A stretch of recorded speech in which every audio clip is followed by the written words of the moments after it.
It's Tech It Out!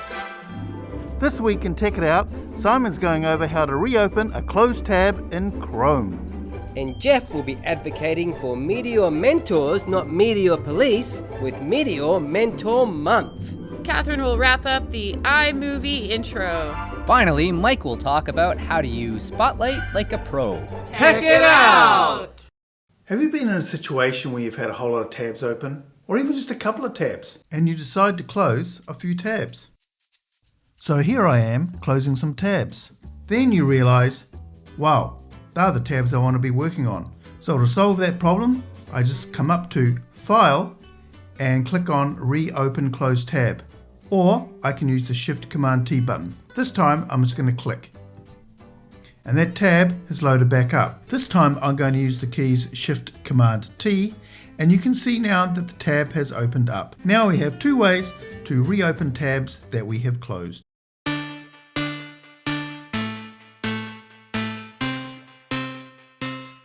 Dad, are you playing a game when it's supposed to do dinner? This is stupid. Dad, is this something appropriate for your age? If you're a parent, you well know the struggle of device and internet use in children. It can be a constant battle, filled with worried parents, arguments, tantrums and tears. And I'm not just talking about the kids. Parents often find themselves being media or device police, fighting a whack-a-mole battle. Hey kids, check out this funny video of Mr. Simon I just uploaded on the internet. It's hilarious! Dad, should you really be uploading videos without someone else's permission? Even if you're not a parent, as a teacher, we often feel like we spend much of our time being computer or media police. And we all know that while sometimes policing is necessary, it's not the best way to change behaviour. Galen, you should see this cat video. This cat is like so funny. Look at it, check it out. Dad, are you using a phone at the dinner table again? That's why this month at ASW, we're encouraging parents to embrace Media Mentor Month. Media Mentor Month is a global education initiative designed to help parents develop a positive relationship with their children around digital technologies. It provides prompts to celebrate positive uses of technology, explore creative pursuits, and encourages us to take time for important conversations about how we can best use our devices. Around school, you might see newsletter contributions, e-notes notices, or even posters pushing the idea of being media mentors rather than media police. For more information, you can go to tinyurl.com/2021MMM. There are activities, game boards, and links to some great articles about how to avoid distractions and model best practice when it comes to students and devices. Feel free to share Media Mentor Month with parents and teachers far and wide. Dad, are you doing Facebook again when you should be sleeping? You do this all the time. Welcome back. This week we are going to go back into iMovie and we are going to look at green screen, backgrounds, some sound effects, transitions, doing a voiceover, and then exporting. Going back into my project, I've already loaded some green screen photos and videos that I did in Photo Booth, and I'm adding them to the main working field. As you edit, note that Ken Burns is added to each image, and it's kind of helpful in that it adds its own zoom feature, but sometimes you don't want it. So you can just take that off and click Fit to Window. So when laying out your images, especially green screen, know that whatever is on your main working area in between the two black lines is going to be the base.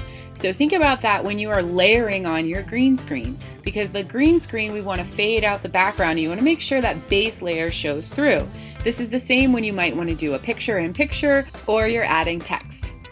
So when adding your green screen, you're going to drag that overlay literally on top of your base. Now you have to give instructions for that layer, and you will say you want it to be the green screen. With that, you have your layering, and then you need to stretch out your bottom layer or change up your images to make your final product.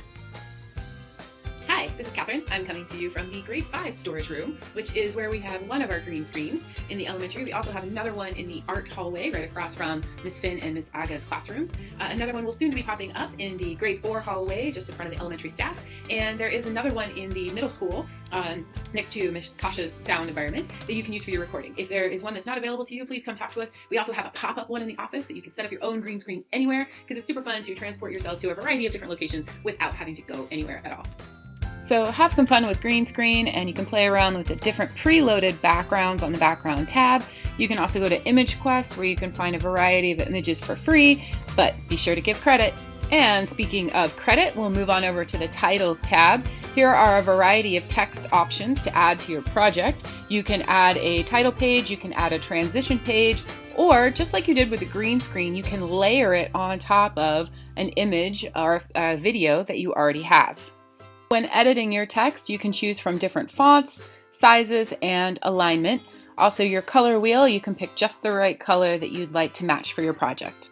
Another consideration for your project is sound, and that is one thing that iMovie does well. You have a wide bank of sound effects to choose from. You can also add in your own voice narration by clicking on the microphone. Here you can add your own narration to your edited video. Part of your editing process, you're going to think about how you want your video to flow, and that includes thinking about transitions. How do you want to transition between two different slides? Do you want it to be a more picture-in-picture? Do you want it to flip like a door? All of these options are available to you in the Transitions tab. As you wrap up, don't forget to give credit. So if you got any images or sound from outside of iMovie, make sure you put those in your closing credits. So now it's time to share your project. Go to the upper right-hand corner and click on the up arrow, and there you have your choice of how you're going to export it. Click on File. From there you can check your resolution, 720 is fine, and then your quality and compress you can adjust as you need for file size. Click Next and make sure you've got the right title and location that you want to save, and then you wait. You can watch the progress in the upper right-hand corner, but this process, called rendering, can take a fair amount of time, sometimes even up to 30 minutes, depending on how long your project is. Once complete, just click Show in Finder, and there you have your file, and you are ready to share out your iMovie project. Magnifying glasses are great tools. They can be used for enlarging text, making fires, looking at bugs, or solving crimes. But your virtual magnifying glass at the top of your Mac is a great tool too. Here are 4 different ways to use Spotlight. But first, a quick tip. You can drag your finger over to the magnifying glass, or since you'll be typing words in anyways, just slap Command Spacebar. Blammo!